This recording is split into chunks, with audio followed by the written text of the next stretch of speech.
Haere mai and welcome. My name is Iain Dawe and I'm the Senior Natural Hazards Analyst working for Greater Wellington Regional Council. It's my role to oversee research into natural hazards that affect our region, to develop and promote policies to help manage the risks from natural hazards, and to advise people and organisations across the region about hazards and how we can better prepare ourselves for the impacts that disasters can have on our communities, our businesses and even our lives.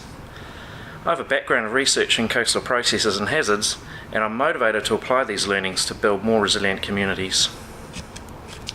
Over the past 18 months, I've been involved in a number of meetings and workshops with local communities and tangata whenua iwi. It was clear that people have a broad awareness of the impacts that natural hazards have on our livelihoods, and there was a desire for us to be more proactive about managing those effects, especially in light of how climate change and sea level rise may make some hazards worse. There was also concern about how expensive it is to clean up after a disaster, like the 2004 floods that affected the whole region. Because of this, there was strong feedback that we continue to undertake flood and hazard management, but this was coupled with a recognition that sometimes our hazard protection works can have a negative effect on the environment, and that we should be careful to reduce those effects, for example by promoting beach restoration as a means to mitigate erosion, rather than constructing rock walls. We've also been talking with key organisations in the region who share responsibilities for managing natural hazards. One of the important lessons we've learnt from managing disasters is that it's vital that we work together in partnership.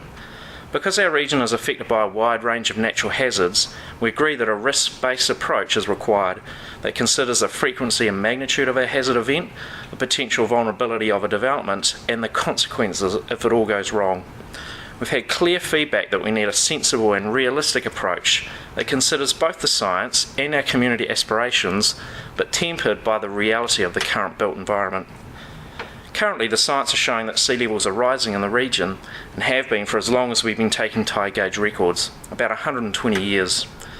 We're also identifying areas vulnerable to coastal flooding and updating our river flood maps.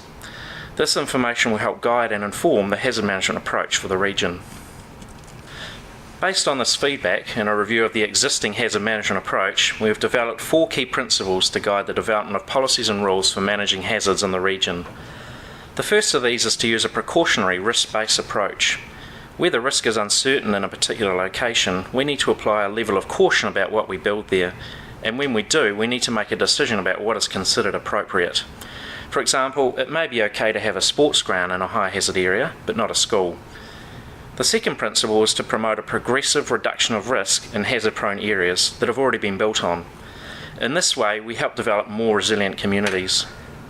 The third principle recognises that often the environment already has natural systems in place for dealing with extreme events, and that we can harness these in our hazard management strategies. For example, wetlands are excellent at soaking up floodwaters, and sand dunes are efficient at dissipating wave energy. If we can restore and enhance those features, we get multiple benefits from hazard mitigation whilst enhancing the environment. The fourth principle is about making sure that the decisions we make today are forward-looking, so that we're not building in locations that are going to be hazard-prone in the future, due to the effects from, say, sea level rise or extreme rainfall events. Thank you for taking the time to listen to what we're doing to make our communities more resilient to natural hazards. I hope this has given you an understanding of the direction we're promoting in our new Natural Resources Plan. If this has stimulated any ideas you may have, you're welcome to leave any comments here or contact me via email. Kia kaha and haere rā.